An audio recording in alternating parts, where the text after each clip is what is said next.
Hey, what's going on everybody? Commander Crane here, and we are back with another Pioneer deck tech. So today we're going to be talking about $50 black-white Planeswalkers in Pioneer. Definitely one of the more spicier lists I've ever done on the channel here. As always, at the end of the video, let me know in the comment section below, what do you think about the list? What do you like? What do you hate? What would you change? Is there a card that I forgot to play?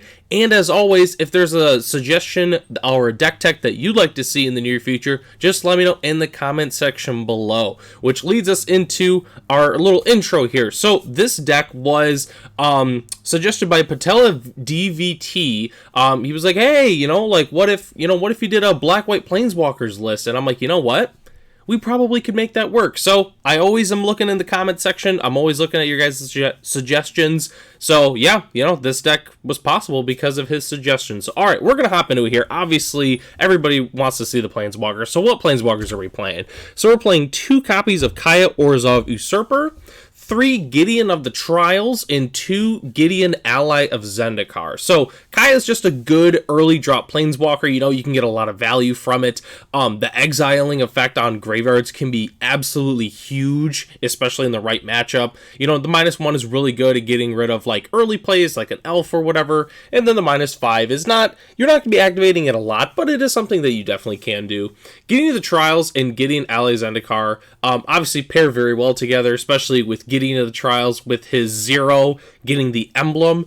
We are not playing a ton of, we're not playing a ton of Gideons, but they're still just that good in general. So with Gideon of the Trials, I would say it's slightly better in terms of, what we're trying to do. But Gideon Ally Zendikar is very good. The 0 ability, making a 2/2 White Knight is fantastic. They just pair really well together. And man, I remember when these cards were crazy expensive too. Like I remember Gideon Ally of Zendikar being like $30 and Gideon of the Trials being about the same. So it's crazy now, how much time changes in terms of, cards prices. So.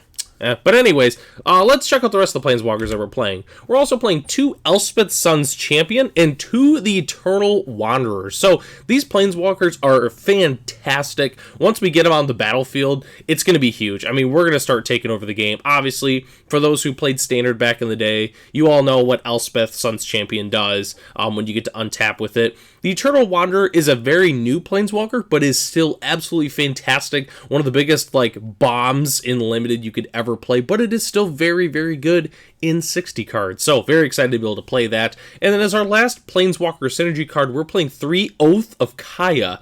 Oath of Kaya is obviously very, very good when our opponents want to attack our Planeswalkers. They're going to get punished a little bit for it, so it's fantastic. And it's a removal spell on top of that gains us a little bit of life. So, yeah, Oath of Kaya, very, very powerful indeed. So, those are our Planeswalkers and Planeswalker synergy card. What is the rest of the deck? Well, our opponent's not going to really like us because we are playing a lot of removal. We're playing 4 Bloodchief's Thirst, 4 Power Word Kill, and 4 Vanishing Verse as our main targeted removal. Obviously, fantastic cards in general. Normally, I would play Fatal Push in the 1-drop slot, but for budgetary restrictions, we did have to go to Bloodchief's Thirst. But Bloodchief's Thirst is still fantastic, though. Don't get it wrong. It's still very, very good. Power Word Kill, Vanishing Verse, obviously fantastic. See, Vanishing Verse is a great example of, black-white is not the most commonly paired color in the format, but it has very, very good removal like Vanishing Verse itself. And our next card on the list here, so we're playing 4 Duress, 2 Dreams of Steel and Oil, and we're playing 4 Kaya's Wrath. So obviously Duress, Dreams of Steel and Oil, very good hand attack spells that we are playing in the deck. And then Kaya's Wrath is a 4-mana Wrath. Obviously 4-mana Wraths typically come with the downside in this format, like Shatter the Sky, Depopulate, or you have to go to a 5-mana Wrath to get some value from it. Not us. We get Kaya's Wrath, which is a 4-mana Wrath for our deck, which is fantastic. We're not going to be gaining a lot of life for the most part, at least destroying our own creatures, but if we have some knights in play, some 1/1 soldiers, we can gain a little bit of life from it, but it's more about the fact that we get a 4-mana Wrath with no downside, which is awesome. So, anyways, that is our entire main board. We got to talk about the lands though real quick. We're playing 4 Shambling Vent, 4 Temple of Silence, 4 Caves of Koilos. I decided to play Shambling Vent instead of the new black-white one. I believe it's Restless Biovac. Very fantastic card, but I decided to stick with the original.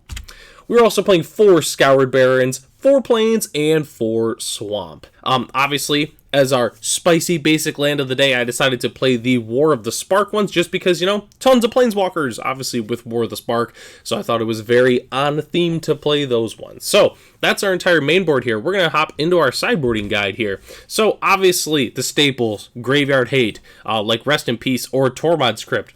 I feel like I've talked about this like the last 3 videos, but Rest in Pieces are like $1 a piece. They were just reprinted in the Eldraine enchantment sheet, so pick those up when you can. They are ridiculously cheap and perfect for budget decks such as this one. Extra removal, like Portable Hole and Fracture. Fracture doesn't hit creatures, but it hits artifacts, enchantments, or planeswalkers. So definitely very, very good disenchant to be playing. Portable Hole obviously is just like extra removal in general if you're looking for cheaper removal. And then Silver Bullets, like Deafening Silence and Necromentia, both fantastic in this metagame. Necromentia is really good against decks that are like combo decks. We steal part of their combo, and half the time they can't even combo or do anything once it resolves. And then Deafening Silence obviously is really good against like the Lotus Field combo decks. You know, they're not able to do their thing specifically. So that is the sideboard guide. If you want to see the exact sideboard that I'm playing, the deck list is in the description below if you'd like to check it out for yourself. And then, changing things up a little bit, from a few suggestions I've had, we're also going to talk about our upgrades here. So obviously, you know, if you're looking to play a non-budget version of this deck, these are the upgrades that I would give. So obviously, Thoughtseize. Instead of playing like Duress, I would definitely play Thoughtseize. Duress is still fantastic in the deck, though, don't get me wrong, but Thoughtseize, obviously, being able to hit anything is very, very big. And we have life gain in the deck, so it's not really a big problem for us. The Wandering Emperor, fantastic Planeswalker. You could almost make an argument that it's actually like the best Planeswalker in the format, besides like Karn the Great Creator. It's very, very powerful, but unfortunately, it's very powerful against our wallets as well, so just keep that in mind. And then obviously Fast Shock and utility lands. Our dual lands are honestly not too bad for our budget, but I would highly suggest upgrading to, you know, Caves of Koilos and Godless Shrine, or I also forgot to include the black-white flip lands. I think it's Bright Climb Pathway, I believe is the white-black one, as well as like an Aganjo or a Takenuma. I would definitely make those suggestions. But at the end of the day, though, if you don't want to make these upgrades, it's perfectly fine. The deck is 100% functional without these upgrades. Just wanted to include them for those who are interested, because I get a lot of people asking in the comment section below what they would do to upgrade the deck. So I'm going to continue to add this at the end of the videos here. So, but anyway, speaking of the end of the video, we are at the end of it. I'd like to thank everybody for watching this video. Let me know in the comment section below, what do you think about the list? This was a very fun list to build. I've got most of this myself, so I definitely might end up actually playing this in one of my local FNMs. Just let me know in the comment section below what you think about it, and if there's a deck that you'd like to see on the channel. I'm Commander Crane. Thanks for watching, and I'll catch you in the next one.